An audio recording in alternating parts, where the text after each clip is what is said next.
Halo Survival, a fan-made audio drama produced by Podcast Evolved.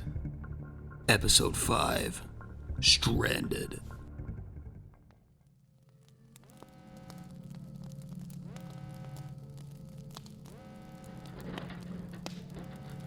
Holt let out a strained cough as she laid against the cold metal floor. Her head was throbbing, and she felt a sharp pain in one of her legs. She reached up against her head and ran a finger gingerly across her forehead. It was wet. She pulled the finger down in front of her eyes and saw the telltale sign of blood on her fingers. Mustering her might, she pulled herself onto her side and looked across the medical bay. It was in a state. Sparks flickered intermittently from cables which now hung through jagged cracks in the roof, and medical supplies were strewn everywhere. She crawled over the medical cupboard and used it to pull herself onto her feet.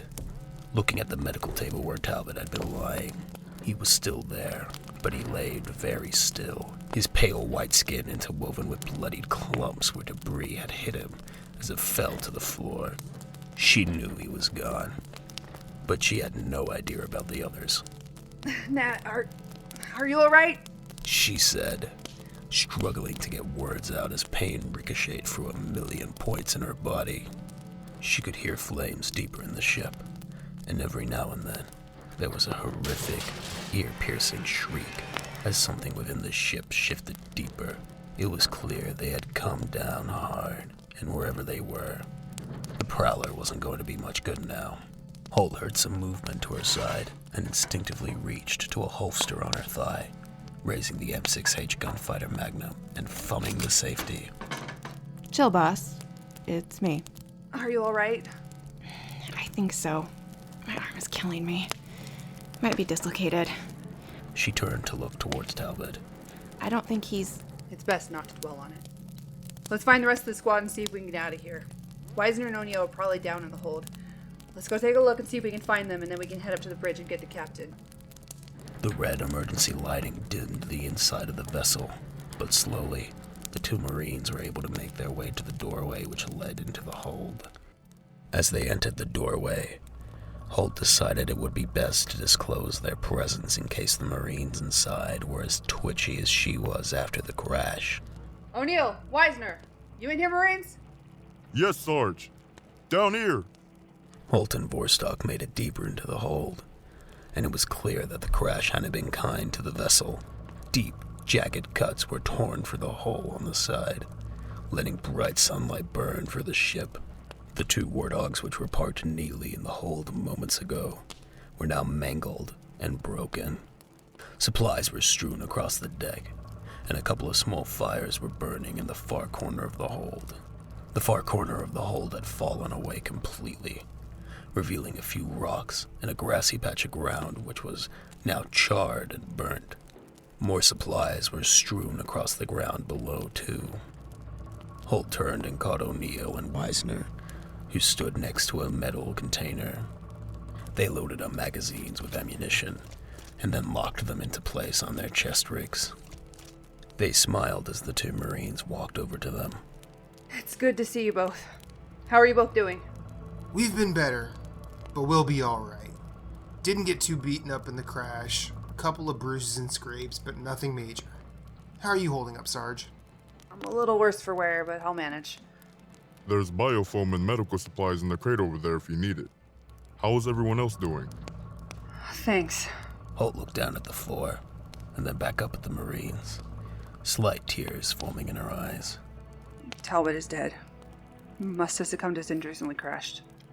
I don't know what to say. He was a good man. Yeah. It won't be the same without him around. Should we get ready to bury him? Does anyone know who? Right now, we don't have time to say proper goodbyes. That will have to wait. I need to go up and check on the others. Get yourselves loaded up and get prepared to leave in 5. Holt nodded to Vorstock, who joined her fellow Marines in loading their weapons.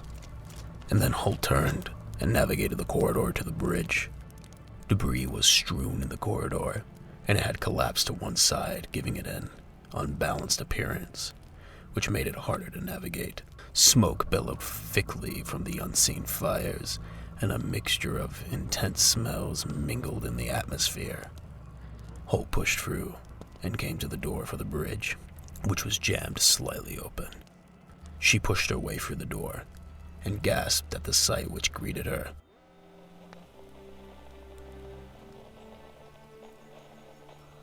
It was clear the bridge had been hit heavily during the crash.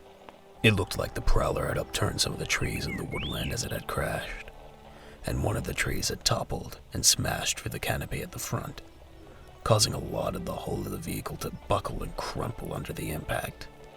The consoles where the two technicians had sat looked as though they had imploded with how twisted and gnarled they were, and the bodies of the two crew members who had sat there were now warped and distorted as they were pressed in and amongst the churn-up debris.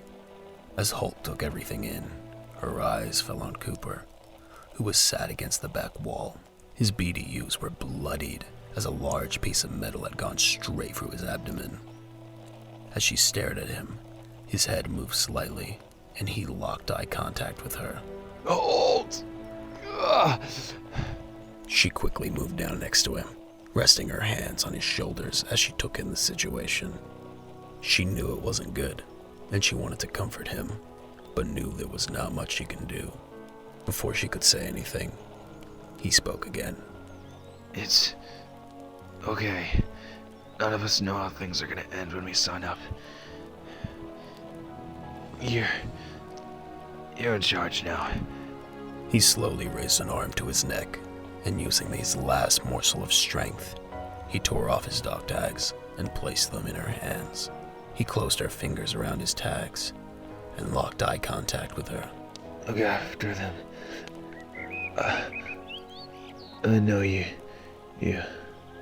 His sentence was cut off as his body became limp and his head fell forwards. Holt had to fight back tears as she clutched onto the dog tags. She then stood stiffly, wiped a tear from her cheek, and saluted. Goodbye, Captain.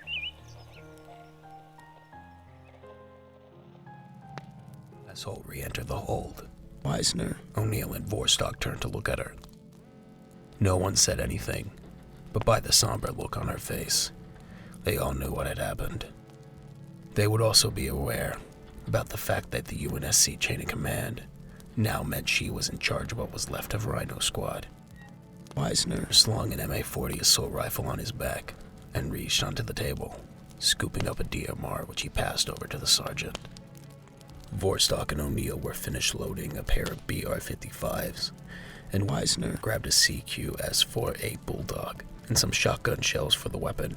The Bulldog was a rarely seen drum magazine shotgun, which the UNSC had in their arsenal, and it would be perfect for clearing any close-quarters structures which the Marines may want to take shelter in. Once they were all loaded up, they stood at attention and turned to face Holt. She sighed and looked down at the dog tags around her neck. She held them in her fingers for a moment, and then looked at the Marines. The mission is over, but we're not. You're an exceptional group of Marines, and I intend to see to it that you stay that way. And that means I'm going to do everything in my power to keep you alive. We're going to march out and look for somewhere with cover where we can set up shelter for the night. Then we're going to attempt to establish whether there are any other Marines left alive on this ring. We'll rally up survivors, take inventory, and work out the best way we can make the banished pay and hold out for UNSC reinforcements. Are you with me, Marines? Hoorah! The Prowler had come down in a relatively clear field, which was lucky for the Marines. Slowly, the soldiers began to pick their way across the field, checking their sectors as they proceeded to begin the long march towards some kind of shelter. As they approached the edge of the field, where a thick and dense forest of pine trees rose up towards the sky, they noticed a wide lake with mountains rising up behind it. The water was a rich and inviting emerald green, and its waves gently lapped at the shoreline as they were caught up in the breeze. In the distance, some kind of animals could be heard grazing, and the sky was rich and alive with exotic birds, which the Marines were pretty sure wouldn't be found on other planets. As they proceeded to maneuver past the perimeter of the lake, the Marines paused for a moment to take a drink from their canteens, and noted that a field of Stone rings were erected in an interesting pattern in front of them. They paused and stared at them for a moment. What do you think they're for? Why not go touch it and find out? Holt walked up to them and looked at them more intently. There were what appeared to be Forerunner engravings across them, but she couldn't make out much more than that. Abruptly, however, the indistinguishable sound of a phantom approaching made her turn and motion to the Marines to get into the woodland. The Phantom was a popular dropship used by the Covenant during the war, and it was now adopted by rogue factions like the Banished. Wherever there was a dropship like this, ground troops and armor would not be far behind. Let's get some cover. Won't be long before the Banished arrive at the crash site. As the Marines continued into the woodland, they made sure to scan their vectors. The woods were thick and vast, but they weren't too dissimilar to the large-scale redwoods which used to be present on Earth. It felt like they had stepped back in time, into a picturesque look at how Earth used to look like before the Human-Covenant War.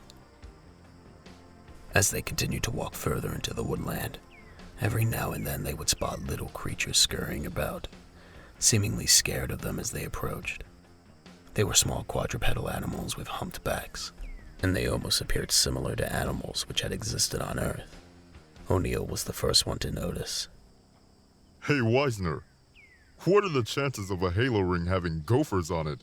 They're not gophers, you idiot. They're too big. Oh, really? Well, what are they then, genius? The Marines stopped their bickering as Holt held up a fist, motioning for them to hold. They had arrived at a clearing in the woodland, and there were larger animals grazing the area.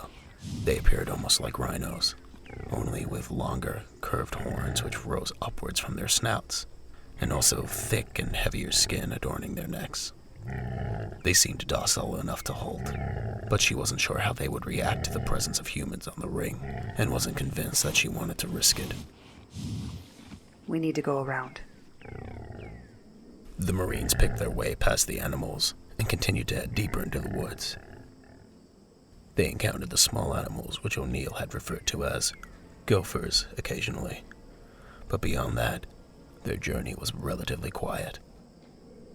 They paused a couple of times to drink water or eat rations, setting up a secure perimeter every time they did, and eventually, they crested a big ridge line which marked the end of the woodland.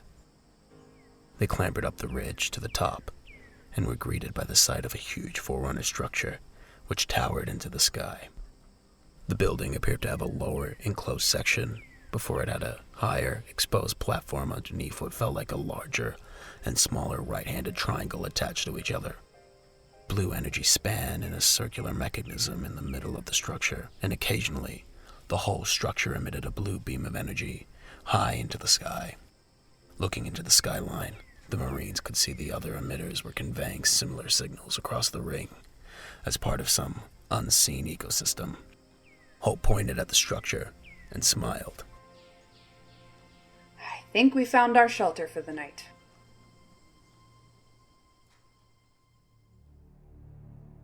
You have been listening to Halo Survival, a fan-made audio drama produced by Podcast Evolved and narrated by Henry Paul David. The voice of Captain Chris Cooper was performed by Cam 4K Studios. The voice of Sergeant Maria Holt was performed by Kirsty for Halo. The voice of Private Matthew Wisner was performed by Matthew Keel. The voice of Private Dan O'Neill was performed by Demetrius Hazel. The voice of Dr. Nate Talbot was performed by William Boyer. The voice of Private Natalie Vorstock was performed by Samantha Endrist. Guest starring Brad Jost and Tim Piper. Halo Survival was written by Thomas Fishenden and Colin Perkins. Audio drama created using assets from the Halo video games, and music from both the games and the Podcast Evolved original album. Thank you for listening, and evolve.